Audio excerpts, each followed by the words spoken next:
আরে তুই এখানে আইছিস কি লেগা? তোরা না এখানে আসতে না করছি? আরে তুমি রাখো তো এসব, একটা সুখবর আছে। তারপরও মালিক, ওই আমি যেহেতু এখন এখান থেকে চলে যাই তাইলে তো আপনি একা পড়ে যাবেন। আর আপনি তো আমার অনেক বিশ্বাস। ভাইয়া, আসলে তোমার বোন না বিশেষ করে দিয়েছে। কি কইতেছস? তুই বিসিএস ক্যাডার হয়ে গেছস? আপনি বলেন, আমি যদি এখন বাসায় বসে বসে খাই তাহলে কি এটা হইব কোন? হ্যাঁ, এটা হবে না কেন? তোমার বন্ধু ঠিক কথাই বলছে। কি হচ্ছে এখানে? মালিক, আসসালামু আলাইকুম। ওয়ালাইকুম আসসালাম। মালিক, ওইটা আমার ছোট বোন। বুঝতে পারছি, কারণ তুই তো অনেক জিদি আমি জানি। কারণ আমার এখান থেকে না নিয়ে তুই যাবি না। তারপর একটা কাজ করি, মালিকটা আমি একবার বলি, সাহেব না আমাকে তার নিজের ভাইয়ের মতো দেখে, সে অনেক ভালো মানুষ। আমি একদিন কইছিলাম আমার বোন না লেখাপড়া করে বিসিএস ক্যাডার হতে চায়, তার অনেক বড় স্বপ্ন। একটা কথা, তোমার এই ভাইটার দিকে একটু খেয়াল রাখো। তোমার ভাই কিন্তু তোমার জন্য জীবনে অনেক কথা বলছে। তুমি তো এখন বিশেষ ক্যাডারের বোন। তোমার তো এখন আরামেশ করার সময়। তোমার কি এখন আমার এখানে কামলা দেওয়ার সময়? তুমি ভাইয়া, আরে তুই এখানে আইছিস কি লেগা? তোরা না এখানে আসতে না করছি? আরে তুমি রাখো তো এসব, একটা সুখবর আছে তোমার জন্য। আরে তোর সুখবর পরে শুনবো, আগে তুই বাসায় যা। বাসায় যা, তারপর সুখবর শুনবো না। এখানে স্যার আছে, যদি দেখতে পালায় তাহলে ঝামেলা হইবে। যা। আরে ভাইয়া, সুখবরটা তো আগে শুনবা। আচ্ছা ঠিক আছে, তাইলে তুই একটা কাম কর, তুই ওইখানে যে দাঁড়া, আমি আইতেছি। আচ্ছা ঠিক আছে। এখানে অনেক লোকজন আছে, দেখলে আবার স্যারের কাছে কইলে ঝামেলা হইবে। যা। ঠিক আছে, তাড়াতাড়ি আসো। আচ্ছা যা।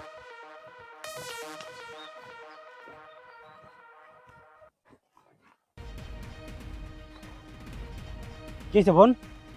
কি কি খুশির খবর বলতো? ভাইয়া, আসলে তোমার বোন না বিশেষ করে দিয়েছে। কি কইতেছস? তুই বিসিএস ক্যাডার হয়ে গেছস? হ্যাঁ। তার মানে তো বিশাল খুশির খবর, অনেক বড় ব্যাপার।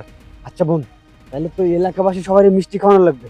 তুই একটা কাম কর, তুই বাসায় যা, আমি মিষ্টি কিনে নিয়ে তারপরে আমি আইতেছি। শোনো ভাইয়া, আমি কিন্তু এখানে শুধু খুশির খবরটা দিতে আসিনি, আমি এখানে তোমাকে নিতে আসছি। কারণ আজ থেকে আমি তো বিসিএস ক্যাডার, আর আমার ভাই হয়ে তুমি রাস্তায় দিনমজুরের কাজ করবে, এটা কি হয় বলো? এতদিন তুমি পরিশ্রম করছো, তুমি কষ্ট করে আমাকে এই পর্যন্ত আনছো, লেখাপড়া করাইছো, আজকে বিসিএস ক্যাডার বানাইছো। সব সাফল্যই তো তোমার। আর আজ থেকে তোমার কোনো কাজ করতে হবে না, আজ থেকে তোমার সব দায়িত্ব আমার। বোন, তুই এগুলো কি কইতেছস? যদি কাম না করি তাহলে সংসার কেমনে চলবে? আর তুই বা লেখাপড়া কিভাবে করবি? আমি কিছু বুঝতে পারতেছি না। বোন, তুই একটা কাম কর, তুই বাসায় জাগা, আমি কামে যাই, আইসে তারপরে কথা কমু। ভাইয়া, আমি এখন বিসিএস ক্যাডার, তোমার বোন এখন বিসিএস ক্যাডার হয়ে গেছে। আর একজন বিসিএস ক্যাডারের ভাই হয়ে তুমি যদি এখন রাস্তায় রাস্তায় কামলা দাও, বিষয়টা কেমন দেখায় বলো তো? এতদিন তো তুমি আমার জন্য অনেক করছো, অনেক কষ্ট করছো। এখন আর কিচ্ছু করতে হবে না, এখন আমার করার পালা। এখন আমি কাজ করব, আর তুমি ঘরে বসে বসে আরাম করবে। হ বোন, সবই বুঝতে পারছি, কিন্তু এটা তোমার দায়িত্ব ছিল। আমি তোর বড় ভাই না? ভাইয়া, তুমি এতদিন তোমার দায়িত্ব পালন করছো, ঠিক আছে, কিন্তু এবার সময় আসছে আমার দায়িত্ব পালন করার। তোমার এতদিন দায়িত্ব ছিল আমাকে পড়াশোনা করানোর, আমার ভরণ পোষণ দেওয়ার। এর জন্য তুমি অনেক কষ্ট করছো, রাস্তায় রাস্তায় কামলা দিছো, রাস্তায় রাস্তায় কামলা দিয়ে আমাকে পড়াশোনা করাইছো, আমাকে বড় করছো। আমাকে কোনোদিন কোনো কিছুর অভাব বুঝতে দাও নাই, যখন যা চাইছি তখন তাই দিছো। কখনো কোনো কিছু বলো নাই যে দিতে পারবা না। কিন্তু ভাইয়া, আজকে তো তোমার বোন একজন বিসিএস ক্যাডার, তুমি ভুলে গেলেও আমি ভুলিনি। তোমার মনে নাও থাকতে পারে, কিন্তু আমার সবই মনে আছে।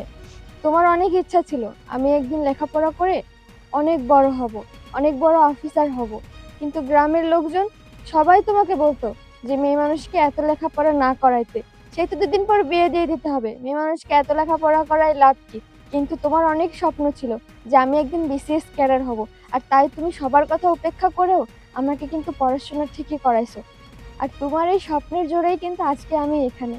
তুমি সেদিন স্বপ্ন দেখছিলা বলেই কিন্তু আজকে আমি বিসিএস ক্যাডার। তুমি যদি আজকে স্বপ্ন না দেখতা, তাহলে আমি আজকে বিসিএস ক্যাডারও হইতে পারতাম না।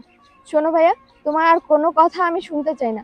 তুমি এখন আমার সঙ্গে বাসায় যাবে, আর আজ থেকে তোমার কোনো কাজ করতে হবে না।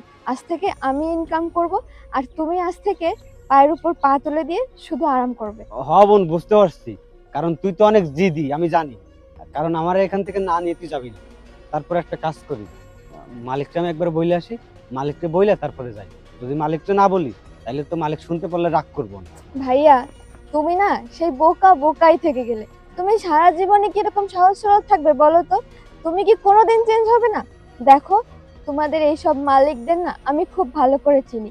তুমি এখন যে যদি তোমার মালিককে বলো যে তুমি আর কাজ করবে না, তুমি কাজ ছেড়ে দেবে, তোমার মালিককে তোমাকে যেতে দেবে বলো তো?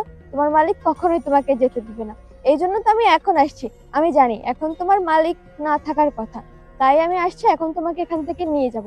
শোনো, মালিকের সাথে কথা বলার কোনো দরকার নাই, তুমি এখন আমার সাথে চলো তো। না না বোন, তুই ভুল বুঝতেছস, সব মালিক এক হয় না। শোন, আমার সাহেব না আমাকে তার নিজের ভাইয়ের মতো দেখে, সে অনেক ভালো মানুষ। আমি একদিন কইছিলাম আমার বোন না লেখাপড়া করে বিসিএস ক্যাডার হতে চায়, তার অনেক বড় স্বপ্ন। তাই শুনে মালিক অনেক খুশি হয়েছে, আর আমাকে বলছে টাকা পয়সার কি অবস্থা। তা আমি মালিককে বললাম যে মালিক একটু টানাটানি যাইতেছে। তাই শুনে মালিক আমাকে 1 লক্ষ টাকা দিছে। সেই টাকা দিয়ে তো তোর লেখাপড়া শিখাইছি। আর এখন যদি মালিকটা না বলে যাই তাহলে তো অনেক কষ্ট পাবে মালিক।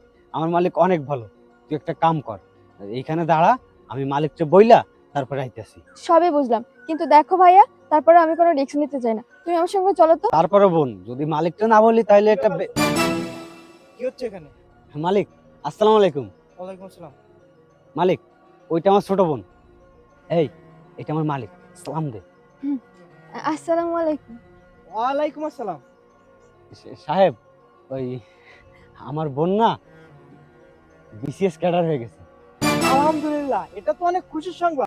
সাহেব, আসলে হয়েছে কি জানেন, আমার বোন না আমার একটা কথা বলতে এসে, আমার বোন চায় না যে আমি এখানে আর কাজ করি, কারণ আমার বোন তো এখন বিসিএস ক্যাডার হয়ে গেছে। তাই বলতেছে যে বাসায় বসে বসে খাওয়াবে আমাকে। সাহেব, আপনি বলেন, আমি যদি এখন বাসায় বসে বসে খাই তাহলে কি এটা হইব কন? হ্যাঁ, এটা হবে না কেন? তোমার বোন তো ঠিক কথাই বলছে। কারণ তোমার বোন তো বিশেষ ক্যাডার হয়ে গেছে, তুমি কেন আমার এখানে চাকরি করবা? আচ্ছা, তাহলে তুমি তোমার বোনের সাথে চলে যাও, আমি অন্য লোক ঠিক করে নিব। আর বোন, শোনো, তুমি যেহেতু বিশেষ ক্যাডার হয়ে গেছো, তোমার জন্য অনেক অনেক শুভকামনা রইল আমার মন থেকে। আর একটা কথা মাথায় রাখবা, সবসময় সৎ পথে থাকবা। সৎ পথে থাকলে জীবনে অনেক কিছু করতে পারবা। আর একটা কথা, তোমার এই ভাইটার দিকে একটু খেয়াল রাখো। তোমার ভাই কিন্তু তোমার জন্য জীবনে অনেক কষ্ট করছে। এই জগতে এমন ভাই পাওয়া ভাগ্যের ব্যাপার। তুমি অনেক ভাগ্যবতী। তোমার ভাই তোমার জন্য যা যা করছে, তোমার আপন বাবা মা হলেও এটা করতে পারতো না। হ্যাঁ স্যার, সেইটাই তো দেখেন না, আমার ভাইয়া বুঝতেই চাচ্ছে না। আমি তো এখন একজন বিসিএস ক্যাডার, তাই না বলেন? আর আমার ভাইয়া যদি এখন এইভাবে রাস্তায় রাস্তায় কামলা দেয়, তাহলে সেটা কি আমার ভালো লাগবে বলেন তো? আপনি একটু ভাইয়াকে বোঝান না। এই জন্য আমি ভাইয়াকে এতবার করে বলতেছি, কিন্তু ভাইয়া রাজিই হচ্ছে না যাইতে। তারপরে মালিক, ওই আমি যেহেতু এখন এখান থেকে চলে যাই তাহলে তো আপনি একা পড়ে যাবেন। আর আপনি তো আমার অনেক বিশ্বাস করেন। আর তা বাদেও আমি তো আপনার কাছে 1 লক্ষ টাকা নিছি, তাইলে আমি যদি এখান থেকে চলে যাই তাহলে 1 লক্ষ টাকা পরিশোধ করবো কিভাবে? আরে, তোমাকে তো আমি বললাম যে আমি অন্য লোক রেখে নিব। যদিও তোমার মতন বিশ্বস্ত কেউ পাবো না। আর বাকি থাকলে 1 লাখ টাকার কথা, ওই টাকা তো আমি দিয়েছিলাম তোমার বোনকে লেখাপড়া করার জন্য। আরে, তোমার বোন কি আমার বোন না? আর তোমার বোন তো ঠিক কথাই বলছে। তুমি তো এখন বিশেষ ক্যাডারের বোন। তোমার তো এখন আরামেশ করার সময়। তোমার কি এখন আমার এখানে কামলা দেওয়ার সময়? তুমি এক কাজ করো, তুমি সন্ধ্যায় আমার অফিসে আসো। আর তোমার যা হিসাব নিকাশ আছে সব আমি বুঝিয়ে দিব। জি মালিক। আচ্ছা, ঠিক আছে, তাহলে থাকো, আমি যাই। জি মালিক, আপনি যা বলবেন। বোন, তোরা কইছিলাম না যে আমার মালিক অনেক ভালো, সবার মতো না? হ্যাঁ ভাইয়া, ঠিকই বলছো। আমিও আসলে ভাবছিলাম যে অন্য অন্য মালিকের মতো হয়তো তোমার মালিকটাও অনেক খারাপ, অনেক খচ্চর, কিন্তু না, দেখলাম আসলে ভালোই। আচ্ছা যাই হোক, তুমি চলো এখন আমার সাথে বাসায় চলো। এখন বাসায় যাবো কে? আমি তো এখন মিষ্টি কিনতে যাবো। আমি পাড়ার সবাইরে মিষ্টি খাওয়াবো। আমার বোন বিসিএস ক্যাডার হইছে, আমার তো অনেক বড় খুশির দিন আজকে। আমি তো খুশিতে পুরো পাগল হয়ে যাবো। আচ্ছা ঠিক আছে, হয়েছে, নাও যাও, তুমি তাড়াতাড়ি যে মিষ্টি কিনে নিয়ে আসো, আমি বাসায় যাচ্ছি। আচ্ছা বোন, সাবধানে যাইস। ঠিক আছে, যাও।